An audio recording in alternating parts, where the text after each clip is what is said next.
नमस्कार। आज हामी सर्वोच्च अदालतको एउटा निकै चर्चामा रहेको फैसलामा केन्द्रित हुँदैछौँ है। हजुर नमस्कार।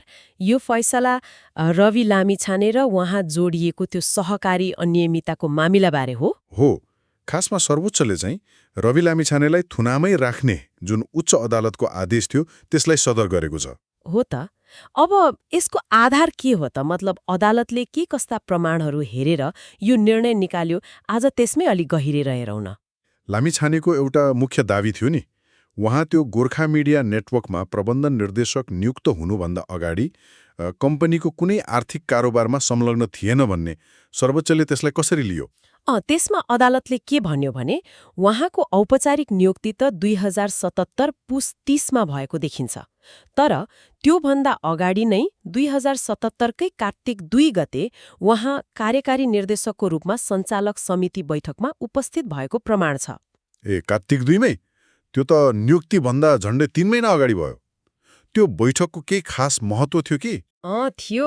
त्यो बैठकले ग्लोबल आइएमई ब्याङ्कमा खाता खोल्ने र त्यसमा जीवी राई, छविलाल जोशी वा रवि लामिछाने मध्ये एकजनाको हस्ताक्षर चल्ने भन्ने निर्णय गरेको रहेछ। हो र? अनि त्यो खाता र सहकारीको के सम्बन्ध देखियो त? पछि त्यही खातामा सहकारीबाट पैसा आएको देखियो। त्यसैले अदालतले के भन्यो भने उहाँ नियुक्ति पाउनु अघि नै त्यो सहकारीबाट पैसा ल्याउने प्रक्रियामा कतै न कतै जोडिनु भएको देखिन्छ। बुझियो। अनि कम्पनी त 2077 भदौ 11 मै स्थापना भएको थियो। त्यो सुरुको मेमोरेन्डम अफ एसोसिएसन एमओए मा चाहिँ उहाँको भूमिकाबारे केही उल्लेख थियो? थियो। एमओएमा उहाँ कार्यक्रम सञ्चालकको रूपमा रहने र त्यसबाबत कम्पनीको 15% सेयर लिने भन्ने कुरा लेखिएको रहेछ। भनेपछि सुरुदेखि नै एक किसिमको संलग्नता हो, अदालतको भनाइ त्यही हो।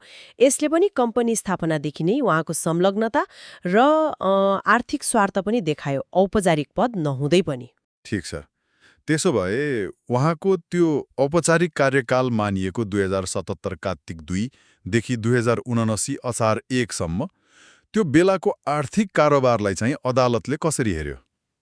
त्यो अवधिमा चाहिँ सुप्रिम सहकारीबाट पटक पटक पैसा आएको देखिन्छ कम्पनीमा, अनि उहाँकै नाममा 2 करोड रुपियाँ कर्जा गएको पनि देखाइएको छ। 2 करोड?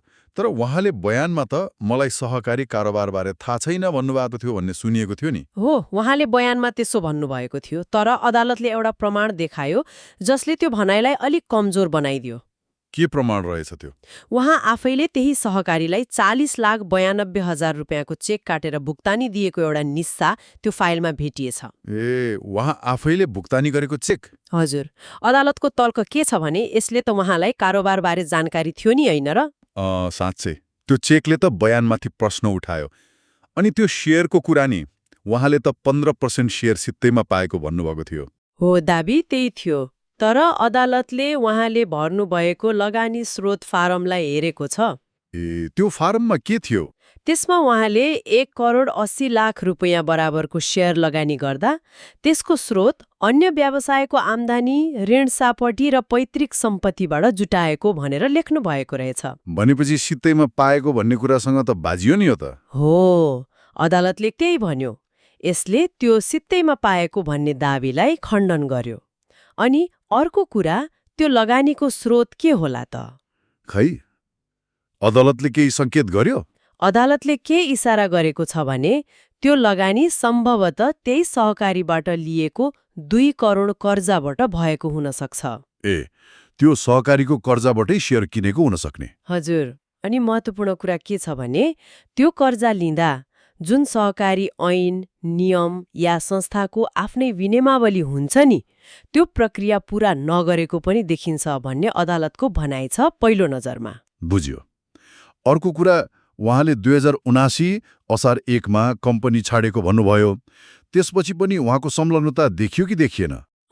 यहाँनिर अर्को एउटा चाखलाग्दो कुरा छ।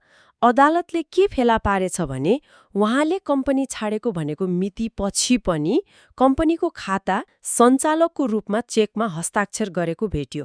छाडेपछि पनि हस्ताक्षर। हो, यसले के देखाउँछ भने उहाँको संलग्नता निरन्तर थियो, कानूनी रूपमा छाडे पनि व्यवहारमा अझै सक्रिय हुनुहुन्थ्यो भन्ने देखिन्छ। मतलब उहाँको भूमिका खालि कर्मचारीको जस्तो मात्र थिएन, कम्पनी सञ्चालनमा उहाँको राम्रै प्रभाव थियो भन्ने देखियो।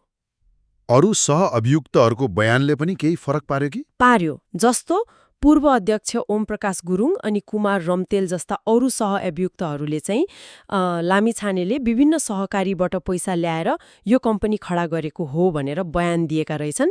त्यसलाई पनि अदालतले एउटा आधार मानेको छ। ए, उनीहरूको बयानले पनि उहाँको संलग्नता पुष्टि गर्न मद्दत गर्यो। हजुर, त्यसलाई पनि एउटा सहयोगी प्रमाणको रूपमा लिइयो। भनेपछि यी सबै प्रमाण, तर्क, समयरेखा, बयानहरू हेर्दा सर्वोच्चको अन्तिम निचोड चाहिँ के रह्यो त?